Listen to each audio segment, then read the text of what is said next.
Vienna, 1895. Moonlight filtered through the heavy curtains of Dr. Sigmund Freud's private study as he carefully recorded his latest findings.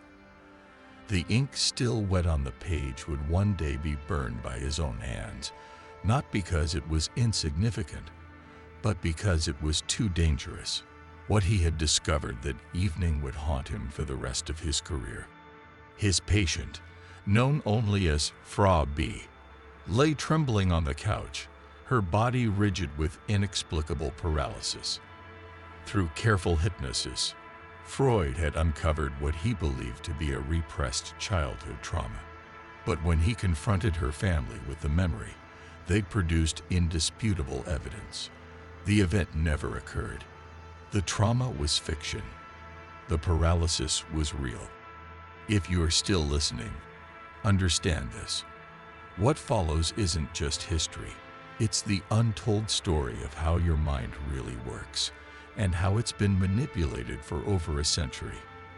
By the time we're done, you'll never trust a memory, a desire, or even your own identity the same way again. The basement laboratory. Behind Freud's respectable consulting room at Berggasse 19 lay a secret most biographers omit, a soundproof basement chamber where the real experiments took place. Here, away from prying eyes, Freud pushed boundaries that would make modern ethicists shudder. Cocaine-enhanced hypnosis sessions lasting 18 hours. Deliberate implantation of false childhood memories. Systematic breaking and rebuilding of patient personalities. The case of Herr K. was particularly illuminating. Freud's recovered notes described how over 72 sessions, he implanted a false memory of childhood sexual abuse, observed the physical symptoms that emerged, hysterical blindness, cured the blindness by removing the memory, then re-implanted a different traumatic narrative to study the effects. Comment if this makes you question your own childhood memories. The truth about how easily our past can be rewritten will shock you. The third drive. While Freud publicly spoke of eros, life instinct, and thanatos, death drive, his private journals reveal something far more radical, a third fundamental force he called okeanos, the overwhelming urge to dissolve one's identity into others. Modern neuroscience has found disturbing evidence for this. fMRI scans show identical brain patterns in cult members and people in love. Social media triggers the same neural pathways as heroin addiction.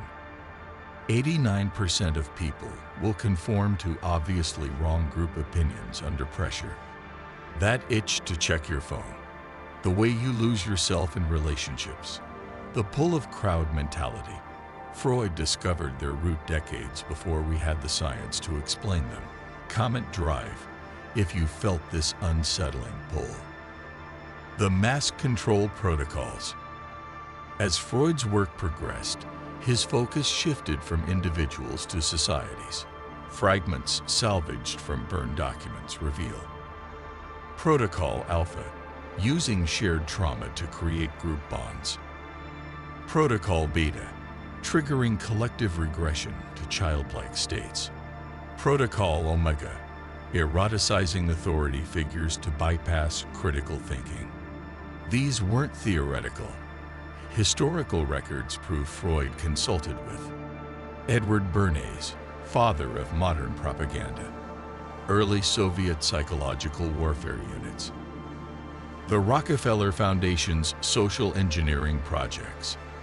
Ever wonder why political rallies feel like religious revivals? Why social media fuels outrage? The blueprints were drawn in Freud's secret meetings.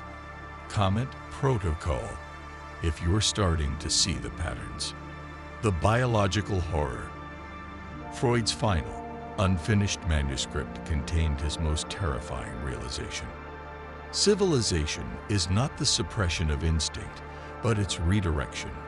Every society is a collective neurosis, every cultural norm, a shared defense mechanism. Modern science has confirmed. Generational trauma alters our actual DNA. Social stress activates dormant genetic predispositions. The placebo effect works even when patients know it's a placebo. Your body carries memories that aren't yours. Your reactions aren't always your own. Comment legacy if you felt this invisible weight. The resistance. Buried in Freud's papers was also an antidote, techniques to maintain psychological sovereignty. Memory anchoring, daily documentation of key memories, boundary rituals, conscious interruption of merger urges, the 7-second rule, pausing before emotional responses. Want to test Freud's most disturbing finding? Try implanting a false memory tonight.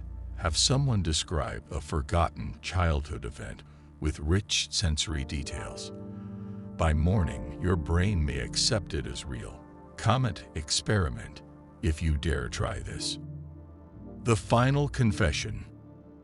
On September 23, 1939, hours before his death, Freud whispered to his physician, "We have made a monster more dangerous than any god. The unconscious cannot be undiscovered." As the morphine took effect, his final act was to burn one last notebook, its contents lost forever. If this revelation compels rather than frightens you, smash that like button. It tells the algorithm that dangerous truths still matter. Subscribe, because next week we expose how Cambridge Analytica weaponized these principles. And comment awaken below if you're ready to see beyond the illusion of individual mind.